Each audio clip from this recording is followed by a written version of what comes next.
अमेरिकी राष्ट्रपति Donald Trump एक बार फिर अपने एक बयान को लेकर चर्चा में है और इस बार उन्होंने ईरान को लेकर ऐसा दावा किया है जिसने अंतर्राष्ट्रीय राजनीति में नई बहस छेड़ दी है। दरअसल ट्रंप का कहना है कि अगर अमेरिका चाहता तो एक ही हमले में ईरान के शीर्ष नेताओं को निशाना बना सकता था, लेकिन ऐसा नहीं किया गया क्योंकि अमेरिका की प्राथमिकता ईरान के साथ परमाणु वार्ता को आगे बढ़ाना है। आखिर ट्रंप ने क्या कहा और इस बयान के क्या मायने हैं, आइए विस्तार से आपको बताते हैं। नमस्कार, आप देख रहे हैं न्यूज़ 18 का डिजिटल प्लेटफॉर्म और मैं हूं आपके साथ जागृति खंतवाल।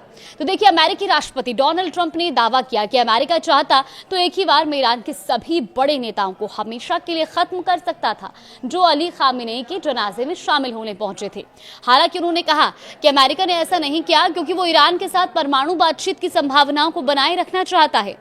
दरअसल डोनाल्ड ट्रंप ने शनिवार को एक्सियोस यानी कि जो एक एजेंसी है उसको एक संक्षिप्त फोन इंटरव्यू में ये बयान दिया। अब इस बातचीत के दौरान उन्होंने कहा कि एक ही बार में हम सबको खत्म कर सकते थे, लेकिन हम ऐसा नहीं करेंगे क्योंकि फिर हमारे पास बातचीत करने के लिए कोई नहीं बचेगा। ये बयान है डोनाल्ड ट्रंप का। और डोनाल्ड ट्रंप ने आगे दावा भी किया कि इस समय ईरान समझौता करने के लिए पूरी तरह से तैयार है और किसी भी तरह बातचीत शुरू करना चाहता है। उनके मुताबिक अमेरिका की प्राथमिकता केवल सैन्य कार्रवाई नहीं है बल्कि परमाणु मुद्दे पर बातचीत की संभावना को भी बनाए रखना है।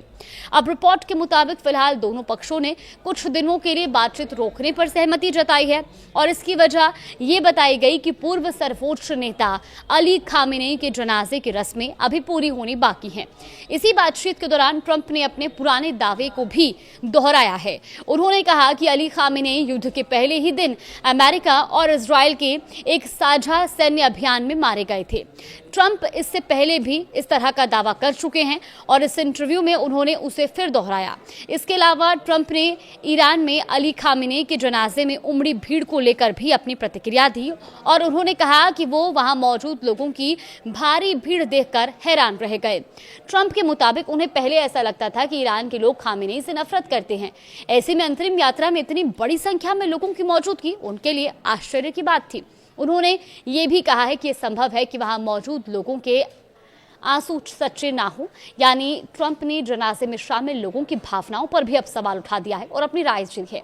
फिलहाल ट्रंप के इन बयानों ने एक बार फिर ईरान अमेरिका संबंधों और परमाणु वार्ता को लेकर चर्चा तेज कर दी है। हालांकि ये ध्यान देने वाली बात है कि इस इंटरव्यू में कई बातें ट्रंप ने दावे किए हैं और दूसरी ओर उन्होंने ये भी कहा कि अमेरिका फिलहाल सैन्य कार्रवाई के बजाय बातचीत का रास्ता खुला रखना चाहता है और इसी वजह से ईरान के शीर्ष नेतृत्व के खिलाफ ऐसी कोई कार्रवाई नहीं की गई। अब आने वाले दिनों में देखना होगा कि रुकी हुई परमाणु वार्ता कब दोबारा शुरू होती है और दोनों देशों के बीच बातचीत किस दिशा में आगे बढ़ती है। फिलहाल डोनाल्ड ट्रंप के इस बयान को लेकर आपकी क्या राय है, हमें कमेंट बॉक्स में जरूर बताएं।